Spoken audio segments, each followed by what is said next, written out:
Hi viewers, welcome to Khush Prasad creations. ನಾನು ಅಶ್ವಿನಿ ಪ್ರಸಾದ್. ಲಕ್ಷ್ಮಿ ಹಬ್ಬಕ್ಕೆ ಈ ರೀತಿಯಾಗಿ ಪಾದಗಳನ್ನ ಇಟ್ಟು ಹೇಗೆ ಈಸಿಯಾಗಿ ಸೀರೆ ಉಡಿಸೋದು ಅಂತ ತೋರಿಸ್ಕೊಡ್ತಾ ಇದ್ದೀನಿ. ಬನ್ನಿ ಈಗ ಹೇಗೆ ಉಡಿಸೋದು ಅಂತ ತೋರಿಸ್ತೀನಿ. ಇಲ್ಲಿ ನಾನು ಸೀರೆನ ಅಗಲವಾಗಿ ತಗೊಂಡಿದ್ದೀನಿ. ಈ ರೀತಿಯಾಗಿ ಫ್ಲೋರ್ ಮೇಲೆ ಇಟ್ಟು ಚಿಕ್ಕ ಚಿಕ್ಕದಾಗಿ ನೆರಿಗೆಗಳನ್ನ ಸೆರಗಿನ ಭಾಗದಲ್ಲಿ ನೆರಿಗೆಗಳನ್ನ ಹಾಕ್ಕೊಳ್ತಾ ಇದ್ದೀನಿ. ಈ ರೀತಿಯಾಗಿ ಸಣ್ಣದಾಗಿ ಎಷ್ಟು ಸಣ್ಣದಾಗಿ ಆಗುತ್ತೆ ಅಷ್ಟು ಸಣ್ಣದಾಗಿ ನೆರಿಗೆಗಳನ್ನ ಹಾಕ್ಕೊಂಡು ಮತ್ತೆ ಒಂದೇ ಲೆವೆಲ್ಗೆ ಜೋಡಿಸ್ಕೊಂಡು ನಂತರ ಅಲ್ಲಲ್ಲಿ ಸಣ್ಣದಾಗಿ ಬಟ್ಟೆಗೆ ಹಾಕುವಂತಹ ಕ್ಲಿಪ್ಸ್ನ ಹಾಕ್ಕೊಂಡಿದ್ದೀನಿ.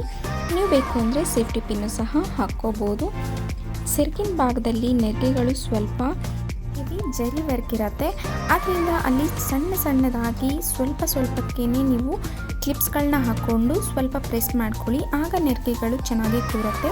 ಈಗ ಸೀರೆನ ಒಂದು ಅಂಚಿಂದ ಈ ರೀತಿಯಾಗಿ ಸಣ್ಣದಾಗಿ ನೆರಿಗೆಗಳನ್ನ ಹಾಕ್ಕೊಳ್ತಾ ಇದ್ದೀನಿ.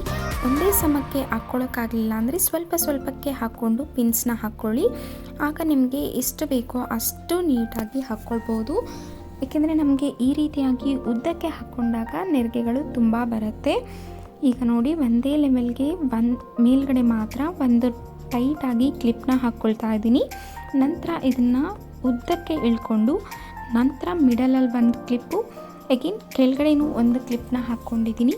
ನಂತರ ಸೆರಗಿನ ಭಾಗದಲ್ಲಿ ಸ್ವಲ್ಪ ಕ್ಲಿಪ್ಸ್ಗಳನ್ನ ಹಾಕ್ಕೊಂಡಿದ್ದೀನಿ. ಈಗ ಮೇಲ್ಗಡೆ ಏನಿತ್ತು ಆ ಭಾಗದಲ್ಲಿ ಈ ರೀತಿಯಾಗಿ ಟೈಟಾಗಿ ಮೇಲ್ಗಡೆಗೆ ಎಷ್ಟು ಬೇಕೋ ಅಷ್ಟು ಬಿಂದಿಗೆಗೆ, ಏಕೆಂದರೆ ಇಲ್ಲಿ ನಾವು ಡಬಲ್ ಫೋಲ್ಡಿಂಗಲ್ಲಿ ತೋರಿಸ್ತಾ ಇರೋದ್ರಿಂದ ಎಷ್ಟು ಉದ್ದ ಬೇಕೋ ಅಷ್ಟು ಉದ್ದ ನೋಡಿಕೊಂಡು ಈ ರೀತಿಯಾಗಿ ಟೈಟಾಗಿ ದಾರಾನ ಕಟ್ಕೋಬೇಕು. ಏಕೆಂದರೆ ನಮಗೆ ಅಲ್ಲಿ ನೆರಿಗೆಗಳು ಫ್ಲವರ್ ಥರ ಓಪನ್ ಆಗಬೇಕು. ಅದಕ್ಕೋಸ್ಕರ ಇಲ್ಲಿ ಈ ರೀತಿಯಾಗಿ ಟೈಟಾಗಿ ಒಂದು ದಾರಾನ ಕಟ್ಕೊಂಡು ನಂತರ ನಾವು ಬಿಂದಿಗೆಗೆ ಹಾಕ್ಕೋಬೇಕು. ಈ ದಾರ ಇಲ್ಲ ಅಂದರೆ ರಬ್ಬರ್ ಬ್ಯಾಂಡ್ನು ಸಹ ಯೂಸ್ ಮಾಡ್ಬೋದು, ಬಟ್ ಟೈಟಾಗಿ ಕೂರಬೇಕು. ಆ ರೀತಿಯಾಗಿರುವಂಥದ್ದನ್ನು ಹಾಕ್ಕೊಳ್ಳಿ. ಈಗ ಸೆರಗಿನ ನೆರಿಗೆಗಳು ಕಂಪ್ಲೀಟ್ ಆಗಿದೆ. ಈಗ ಬ್ಲೌಸ್ ಪೀಸ್ನ ಹೇಗೆ ಫೋಲ್ಡ್ ಮಾಡ್ಕೋಬೇಕು ಅಂತ ತೋರಿಸ್ತಾ ಇದ್ದೀನಿ. ನನಗೆ ಇಲ್ಲಿ ಎರಡೂ ಕಡೆ ಬಾರ್ಡರ್ ಬಂದಿರೋದ್ರಿಂದ ಬಾರ್ಡರ್ನ ಕರೆಕ್ಟಾಗಿ ಎರಡೂ ಸಮಕ್ಕೆ ನೀಟಾಗಿ ಈ ರೀತಿಯಾಗಿ ಫೋಲ್ಡ್ ಮಾಡ್ಕೊಳ್ಳಿ. ಜಸ್ಟ್ ನಾವು ಯಾವಾಗಲೂ ಬ್ಲೌಸ್ ಪೀಸ್ನ ಹೇಗೆ ಮಡ್ಚ್ತೀವಿ ಆ ರೀತಿಯಾಗಿ ಎಷ್ಟು ಲೆಂತ್ ಬೇಕೋ ಅಷ್ಟು ಲೆಂತ್ಗೆ ಹೀಗೆ ಫೋಲ್ಡ್ ಮಾಡಿ ತೊಗೋಬೇಕು. ಈಗ ಬಿಂದಿಗೆ ಮೇಲೆ ಬಿಂದಿಗೆನ ಕೂರಿಸಿ ಅದಕ್ಕೆ ಕಡ್ಡಿನ ಹೇಗೆ ಕಟ್ಟೋದು ಅಂತ ನನ್ನ ಪ್ರೀವಿಯಸ್ ವಿಡಿಯೋದಲ್ಲಿ ಅಪ್ಲೋಡ್ ಮಾಡಿದ್ದೀನಿ. ಕಡ್ಡಿಗೆ ಈಸಿಯಾಗಿ ಕೈಗಳನ್ನ ಹೇಗೆ ಕಟ್ಟೋದು ಅಂತ ನನ್ನ ಪ್ರೀವಿಯಸ್ ವಿಡಿಯೋದಲ್ಲಿ ಅಪ್ಲೋಡ್ ಮಾಡಿದ್ದೀನಿ. ಆ ವಿಡಿಯೋ ಲಿಂಕ್ನ ನಾನು ಡಿಸ್ಕ್ರಿಪ್ಷನಲ್ಲಿ ಹಾಕ್ತೀನಿ, ನೀವು ನೋಡ್ಬೋದು.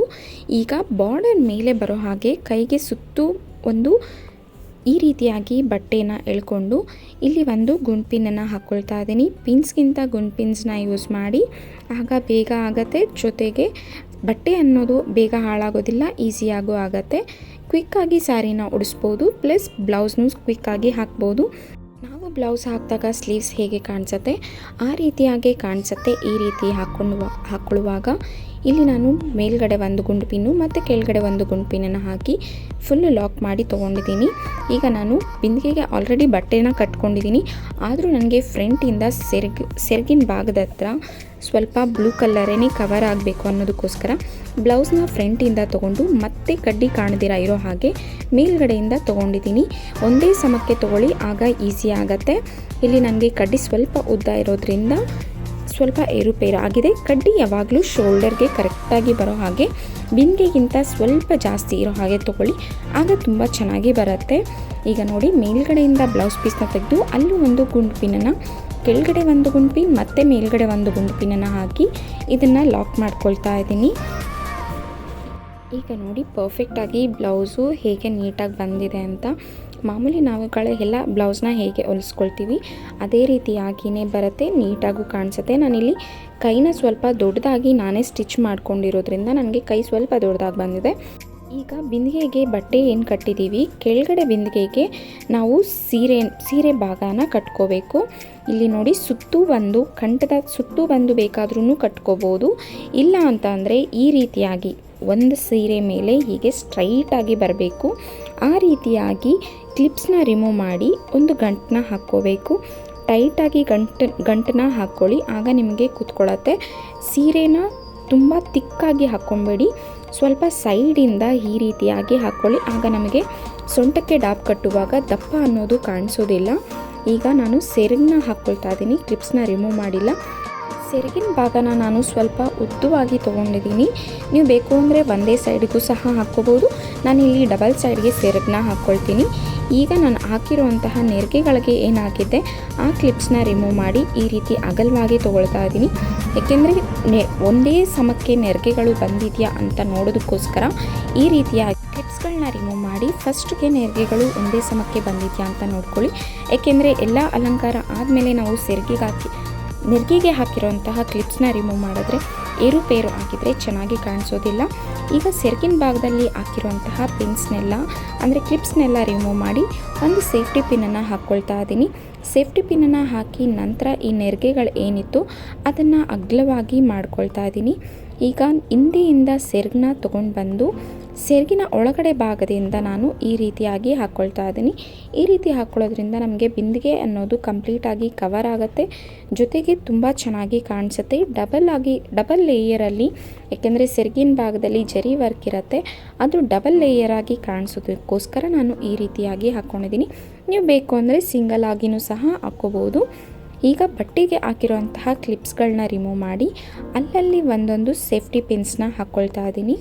ಈಗ ಸೆರಗಿನ ಭಾಗದಲ್ಲಿರುವಂತಹ ನೆರಿಗೆಗಳನ್ನ ಸ್ವಲ್ಪ ಅಗಲ ಮಾಡಿಕೊಂಡು ಮತ್ತು ಒಳಗಡೆಯಿಂದ ತೆಗೆದಿರುವಂತಹ ನೆರಿಗೆಗಳನ್ನೂ ಸ್ವಲ್ಪ ಅಗಲ ಮಾಡಿಕೊಂಡು ಮೊದಲನೇ ನೆರಿಗೆನ ಟೈಟಾಗಿ ಎಳ್ಕೋಬೇಕು. ಕತ್ತಿನ ಭಾಗದ ಹತ್ರ ಟೈಟಾಗಿ ಬರೋದಕ್ಕೋಸ್ಕರ ಈ ರೀತಿಯಾಗಿ ಟೈಟಾಗಿ ಎಳ್ಕೊಂಡು ಹಿಂದಕ್ಕೆ ಒಂದು ಪಿನ್ನನ್ನು ಹಾಕ್ಕೊಂಡಿದ್ದೀನಿ. ಈಗ ಸೆರಗಿನ ಭಾಗ ಕರೆಕ್ಟಾಗಿ ಬಂದಿದೆಯಾ ಅಂತ ಒಂದು ಸಲ ನೋಡ್ಕೋಬೇಕು. ನಂತರ ಸೆರಗಿನ ಹಿಂದೆ ಭಾಗದಿಂದ ಸ್ವಲ್ಪ ಬಟ್ಟೆಯನ್ನು ಬಿಟ್ಟಿರಬೇಕು. ಅದನ್ನು ಈ ರೀತಿಯಾಗಿ ಫ್ರಂಟ್ಗೆ ತೊಗೊಂಡು ಬಂದು ಬಿಂದಿಗೆ ಕಾಣದಿರ ಇರೋ ಹಾಗೆ ಫ್ರಂಟಿಂದ ಲಾಕ್ ಮಾಡಬೇಕು. ಅಂದರೆ ಸೆರಗಿನ ಒಳಗಡೆಗೆ ಸೇರಿಸಿ ಅದನ್ನು ಅಲ್ಲಿ ಒಂದು ಸೇಫ್ಟಿ ಪಿನ್ನನ್ನು ಹಾಕಿ ಲಾಕ್ ಮಾಡ್ತಾ ಇದ್ದೀನಿ. ಬಟ್ಟೆ ಅದು ಹೊರಗಡೆ ಬರಬಾರ್ದು, ಜೊತೆಗೆ ಬಿಂದಿಗೆನೂ ಸಹ ಕಾಣಿಸ್ಬಾರ್ದು. ಆ ರೀತಿಯಾಗಿ ಟೈಟಾಗಿ ಈ ರೀತಿಯಾಗಿ ಪಿನ್ನನ್ನು ಹಾಕಿ ಹಿಂದೆಯಿಂದ ಸೆರಗಿನ ಭಾಗದನ್ನು ಮುಂದಕ್ಕೆ ತಗೊಂಡು ಪಿನ್ನನ್ನು ಹಾಕ್ಕೋಬೇಕು. ಈಗ ನೆರಿಗೆಗಳನ್ನ ಒಂದು ಸಲ ಸರಿಯಾಗಿ ಬಂದಿದೆಯಾ ಅಂತ ನೋಡಿಕೊಂಡು ಎಲ್ಲ ರೀತಿ ಹಾಕಿರುವಂಥ ಎಲ್ಲ ಕ್ಲಿಪ್ಸ್ಗಳನ್ನು ರಿಮೂವ್ ಮಾಡ್ಕೋಬೇಕು. ಈಗ ಬಿಂದಿಗೆ ಹತ್ರ ಏನಾದರೂ ಎಕ್ಸ್ಟ್ರಾ ಕ್ಲಾತ್ ಇದ್ದರೆ ಅದನ್ನು ಹೀಗೆ ಹಿಂದಕ್ಕೆ ಎಳ್ಕೊಂಡು ಅಲ್ಲಿ ಟೈಟಾಗಿ ಒಂದು ಪಿನ್ನನ್ನು ಹಾಕಿ ಫ್ರಂಟ್ ಯಾವುದೇ ರೀತಿಯಾದಂತಹ ಬಟ್ಟೆ ಲೂಸಾಗಿ ಕಾಣಿಸ್ತಿರೋ ಹಾಗೆ ಪರ್ಫೆಕ್ಟಾಗಿ ಪಿನ್ನನ್ನು ಮಾಡ್ಕೋಬೇಕು. ಈಗ ಫ್ರಂಟ್ ಏನು ಸೆರಗ ಹಾಕಿದ್ದೀನಿ ಅದು ಎರಡೂ ಒಂದೇ ಲೆವೆಲ್ಗೆ ಟೀಪಾಯ್ ಮೇಲೆ ನಾವು ಏನು ಹಾಕಿದ್ದೀವಿ ಟೇಬಲ್ ಅದರ ಮೇಲೆ ಕರೆಕ್ಟಾಗಿ ಕೂರಬೇಕು. ಆ ರೀತಿಯಾಗಿ ಈ ಸೆರಗನ್ನ ಹೀಗೆ ಎರಡೂ ಕಡೆ ಒಂದೇ ಲೆವೆಲ್ಗೆ ಸರಿ ಮಾಡ್ಕೋಬೇಕು. ಈಗ ಸೆರಗೆಲ್ಲ ಸರಿ ಮಾಡ್ಕೊಂಡು ಆದಮೇಲೆ ಇಲ್ಲಿ ನಾನು ಫಸ್ಟು ಒಂದು ಲೇಸ್ನ ಕಟ್ಕೊಳ್ತಾ ಇದ್ದೀನಿ. ಲೇಸ್ನ ಕಟ್ಕೊಂಡು ಅದು ಪರ್ಫೆಕ್ಟ್ ಶೇಪಲ್ಲಿ ಬಂದಿದೆ ಅಂತ ಅಂದ ಮೇಲೆ ಡಾಬ್ನ ಹಾಕ್ಕೊಂಡು ದೇವರಿಗೆ ಹಾಕುವಂತಹ ಒಡವೆಗಳನ್ನ ಹಾಕ್ತಾ ಇದ್ದೀನಿ. ಸೊಂಟದ ಭಾಗದ ಹತ್ರ ಸ್ವಲ್ಪ ಚಿಕ್ಕದಾಗಿ ಕಾಣಿಸೋದ್ರಿಂದ ಇಲ್ಲಿ ನಾನು ಕತ್ತಿಗೆ ಹಾಕುವಂತಹ ನೆಕ್ಲೆಸ್ನೇ ಇಲ್ಲಿ ಡಾಬ್ ಆಗಿ ಹಾಕ್ಕೊಳ್ತಾ ಇದ್ದೀನಿ. ಡಾಬ್ ಹಾಕ್ಕೊಂಡ್ಮೇಲೆ ನೋಡಿ ಎಷ್ಟು ಚೆನ್ನಾಗಿ ಕಾಣಿಸುತ್ತೆ. ಏಕೆಂದರೆ ನಾವು ಪಾದ ಇಡುವಾಗ ಅಲ್ಲಿ ಒಂದು ಥರ ಇದ್ದರೆ ತುಂಬ ಚೆನ್ನಾಗಿ ಕಾಣಿಸುತ್ತೆ. ಅದಕ್ಕೋಸ್ಕರ ಇಲ್ಲಿ ನಾನು ಕತ್ತಿಗೆ ಹಾಕುವಂಥ ನೆಕ್ಲೆಸ್ನ ಡಾಬ್ ಆಗಿ ಯೂಸ್ ಮಾಡಿದ್ದೀನಿ. ನೀವು ಇನ್ನೂ ಯಾರಾದರೂ ಫಸ್ಟ್ ಟೈಮ್ ನನ್ನ ಚಾನಲ್ನ ನೋಡ್ತಿದ್ರೆ ಪ್ಲೀಸ್ ಸಬ್ಸ್ಕ್ರೈಬ್ ಮಾಡ್ಕೊಳ್ಳಿ, ಬೆಲ್ ಐಕಾನ್ ಪ್ರೆಸ್ ಮಾಡಿ. ನೆಕ್ಸ್ಟ್ ನಮ್ಮ ಚಾನಲಿಂದ ಏನೇ ವಿಡಿಯೋ ಅಪ್ಲೋಡ್ ಮಾಡಿದ್ರು ನಿಮಗೆ ಫಸ್ಟ್ ನೋಟಿಫಿಕೇಷನ್ ಬರುತ್ತೆ. And thank you so much for all subscribers. ಹಾಗೆ ಒಂದು ಲೈಕ್ ಸಹ ಮಾಡಿಬಿಡಿ ಈ ವಿಡಿಯೋಗೆ. ಈಗ ನೋಡಿ ಕತ್ತಿನ ಭಾಗದ ಹತ್ರನೂ ನಾನು ಒಂದು ನೆಕ್ಲೆಸ್ನ ಹಾಕ್ಕೊಂಡಿದ್ದೀನಿ. ಈಗ ಪಾದ ಹೇಗೆ ಜೋಡಿಸೋದು ಅಂತ ತೋರಿಸ್ಕೊಡ್ತಿದ್ದೀನಿ. ನನಗೆ ಇಲ್ಲಿ ಪಾದ ಚಿಕ್ಕದಾಗಿ ಬಂದಿರೋದ್ರಿಂದ ಎಕ್ಸ್ಟ್ರಾ ಪೀಸ್ ಕೊಟ್ಟು ನಾನು ಸ್ಟಿಚ್ ಮಾಡಿಕೊಂಡು ಪಾದನ ಫೋಲ್ಡ್ ಮಾಡಿಕೊಂಡು ಸ್ವಲ್ಪ ನಾಟ್ನ ಹಾಕ್ಕೊಂಡಿದ್ದೀನಿ. ಈಗ ಸೆರಗಿನ ಭಾಗದ ಹತ್ರ ಒಂದೇ ಲೆವೆಲ್ಗೆ ಇರೋ ಹಾಗೆ ಏನು ಕ್ಲಾತ್ನ ಬಿಟ್ಟಿದ್ವಿ ಆ ಕ್ಲಾತ್ ಒಳಗಡೆ ಈಗ ಪಾದನ ಸೇರಿಸ್ತಾ ಇದ್ದೀನಿ. ಈ ರೀತಿಯಾಗಿ ಪಾದನ ಸೇರಿಸ್ಕೊಂಡು ನಮಗೆ ಕೆಳಗಡೆಗೆ ಬೇಕಾದರೂ ಹಾಕ್ಕೋಬೋದು. ನಮಗೆ ಇಲ್ಲ ಸೊಂಟದ ಹತ್ರ ನೀಟಾಗಿ ಕಾಲನ್ನ ಕೂರಿಸ್ಕೋಬೇಕಂದ್ರೂ ಹಾಕ್ಕೋಬೋದು. ಇಲ್ಲ ಸ್ವಲ್ಪ ಕೆಳಗಡೆಗೆ ಈ ರೀತಿಯಾಗಿ ಬಿಡ್ತೀವಿ ಅಂದ್ರೂ ಆ ರೀತಿ ಹೇಗೆ ಬೇಕೋ ಹಾಗೆ ಪಾದಗಳನ್ನ ಫಸ್ಟ್ ಅಡ್ಜಸ್ಟ್ ಮಾಡಿಕೊಂಡು ನಂತರ ಒಳಗಡೆಯಿಂದ ಒಂದು ಭಾಗ ಮೇಲ್ಗಡೆಯಿಂದ ಒಂದು ಭಾಗನ ಪಾದದ ಹತ್ರ ಫೀಟ್ ಹತ್ರ ಕರೆಕ್ಟಾಗಿ ಒಂದು ಗುಂಡು ಪಿನ್ನನ್ನು ಹಾಕಿ ಮೊದಲಿಗೆ ಟೈಟ್ ಮಾಡ್ಕೋಬೇಕು. ನಂತರ ಕಾಲಿನ ಮೇಲ್ಗಡೆ ಭಾಗದಲ್ಲಿ ಬಟ್ಟೆಗಳನ್ನ ಹೀಗೆ ಒಳಗಡೆಗೆ ಸರಿಸ್ತಾ ಅಲ್ಲಿ ಒಂದು ಟೈಟಾಗಿ ಗುಂಪಿನನ್ನು ಕಾಲಿನ ಭಾಗಕ್ಕೆ ಹಾಕ್ಕೊಳ್ತಾ ಬನ್ನಿ. ಆಗ ನಿಮಗೆ ಕಾಲು ನೀಟಾಗಿ ಫಿಟ್ಟಾಗಿ ಕೂರತ್ತೆ. ಜೊತೆಗೆ ಕಾಲು ನಿಲ್ಲೋದಕ್ಕೋಸ್ಕರ ಇಲ್ಲಿ ಮುಂದೆ ಏನು ನೆರಿಗೆಗಳನ್ನ ಹಾಕಿದ್ದೀವಿ ಆ ನೆರಿಗೆಗೆ ಒಂದು ಟೈಟಾಗಿ ಪಿನ್ನನ್ನು ಹಾಕಿ ಕೂರಿಸ್ಕೋಬೇಕು ಮುಂದ್ಗಡೆ ಇರುವಂತಹ ಪಾದಾನ. ನಂತರ ಹಿಂದೆ ಇರುವಂತಹ ಕಾಲನ್ನ ಹಿಂದೆಗಡೆ ಇರುವಂತಹ ಸೀರೆಗೆ ಟೈಟಾಗಿ ಎಳೆದು ಪಿನ್ನನ್ನು ಹಾಕೋಬೇಕು. ಆಗ ಪಾದ ನಾವು ಎಷ್ಟೇ ಶೇಕ್ ಮಾಡಿದ್ರೂ ಅಲ್ಲಾಡೋದಿಲ್ಲ, ಪರ್ಫೆಕ್ಟಾಗಿ ಕೂತ್ಕೊಳ್ಳುತ್ತೆ. ಈಗ ನೋಡಿ, ನೆರಿಗೆಗಳನ್ನ ಒಂದು ಸಲ ಸರಿ ಮಾಡ್ಕೋಬೇಕು. ಏಕೆಂದರೆ ನಾವು ಪಾದ ಇಟ್ಟ ಮೇಲೆ ಮತ್ತೆ ನೀಟಾಗಿ ಬರೋದಿಲ್ಲ. ಅದಕ್ಕೋಸ್ಕರ ಒಂದು ಸಲ ನೆರಿಗೆಗಳನ್ನ ಸರಿ ಮಾಡಿಕೊಂಡು ಮತ್ತೆ ಪಾದನ ಶೇಕ್ ಮಾಡಬಾರ್ದು. ಈಗ ಎಡಗಾಲನ್ನ ನಾನು ಇಡ್ತಾ ಇದ್ದೀನಿ. ಈ ರೀತಿಯಾಗಿ ಕೆಳಗಡೆಗೆ ಬೇಕಾದರೂ ಇಡ್ಬೋದು, ಇಲ್ಲಾಂದರೆ ಟೇಬಲ್ ಮೇಲೆ ಬೇಕಾದರೂ, ಅಂದರೆ ಪಾದನ ಕಂಪ್ಲೀಟಾಗಿ ಫೋಲ್ಡ್ ಮಾಡಿ ಟೇಬಲ್ ಮೇಲೆ ಬೇಕಾದರೂ ಇಡ್ಬೋದು. ಯಾವ ರೀತಿ ಬೇಕು ಅಂತ ಮೊದಲಿಗೆ ನೋಡಿಕೊಂಡು ಈಗ ಪಾದದ ಹತ್ರ ಒಂದೇ ಒಂದು ನೆರಿಗೆ ತೆಗೆದು ಟೈಟಾಗಿ ಹಿಂದ್ಗಡೆಗೆ ಒಂದು ಗುಂಡು ಪಿನ್ನನ್ನು ಹಾಕ್ಕೋಬೇಕು. ಎರಡು ಬಟ್ಟೆನ ಸೇರಿಸಿ ಮುಂದ್ಗಡೆಗೆ ಕಾಣಿಸ್ದಿರ ಇರೋ ಹಾಗೆ ಟೈಟಾಗಿ ಎಳೆದು ಈ ರೀತಿಯಾಗಿ ಪಾದಕ್ಕೆ ರೌಂಡಾಗಿ ಬರಬೇಕು. ಆಗಲೇ ನಮಗೆ ಪರ್ಫೆಕ್ಟಾಗಿ ಕಾಲು ಶೇಪ್ ಅನ್ನೋದು ಕಾಣಿಸುತ್ತೆ. ಜೊತೆಗೆ ನೆರಿಗೆಗಳು ಚೆನ್ನಾಗಿ ಕಾಣಿಸುತ್ತೆ, ಇಲ್ಲಾಂದರೆ ಪಾದ ಇಟ್ಟಿರೋದು ಕಾಣಿಸೋದಿಲ್ಲ. ಈಗ ನೋಡಿ, ಟೇಬಲ್ ಮೇಲೆ ಈ ರೀತಿಯಾಗಿ ಇಟ್ಟಿದ್ದೀನಿ. ಟೇಬಲ್ ಮೇಲೆ ಈ ರೀತಿಯಾಗಿ ಇಟ್ಟು ಅದನ್ನು ಬ್ಯಾಲೆನ್ಸ್ ಮಾಡಲಿಕ್ಕೋಸ್ಕರ ಒಂದು ಕಡ್ಡಿನ ಹೀಗೆ ನಿಲ್ಲಿಸಿದ್ದೀನಿ. ಈ ರೀತಿಯಾಗಿ ಕಡ್ಡಿನ ನಿಲ್ಲಿಸಿದಾಗ ನಮಗೆ ಪಾದ ಅನ್ನೋದು ಸ್ಟ್ರೈಟಾಗಿ ಬರುತ್ತೆ. ಎಷ್ಟು ಹೈಟಲ್ಲಿ ಬೇಕೋ ಅಷ್ಟು ಹೈಟಲ್ಲಿ ನೋಡಿಕೊಂಡು ಈ ರೀತಿಯಾಗಿ ಪಾದನ ನಿಲ್ಲಿಸ್ಕೋಬೇಕು.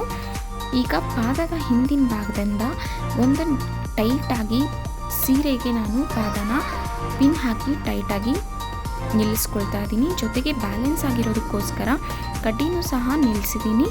ಈಗ ನೋಡಿ ಎಷ್ಟು ಚೆನ್ನಾಗಿ ಪರ್ಫೆಕ್ಟಾಗಿ ಕಾಣಿಸ್ತಿದೆ ಅಂತ. ಪಾದದ ಮೇಲ್ಗಡೆ ಭಾಗ ಮೊಣಕಾಲು ಥರ ಕಾಣಿಸ್ಲಿಕ್ಕೋಸ್ಕರ ಈ ರೀತಿಯಾಗಿ ಪೇಪರ್ನ ಫೋಲ್ಡ್ ಮಾಡಿ ಅಲ್ಲಿ ಮೇಲ್ಗಡೆ ಪಾದದ ಹತ್ರ ಮೇಲ್ಗಡೆ ಇಡ್ತಾ ಇದ್ದೀನಿ. ಆ ರೀತಿ ಇಡುವಾಗ ಸ್ವಲ್ಪ ನೋಡಿಕೊಂಡು ಇಡಿ. ಎಲ್ಲಿಗೆ ಕರೆಕ್ಟಾಗಿ ಬೇಕೋ ಅಲ್ಲಿಗೆ ಈ ರೀತಿಯಾಗಿ ಇಟ್ಟಾಗ ನಮಗೆ ಪಾದದ ಶೇಪ್ ಅನ್ನೋದು ಪರ್ಫೆಕ್ಟಾಗಿ ಬರುತ್ತೆ.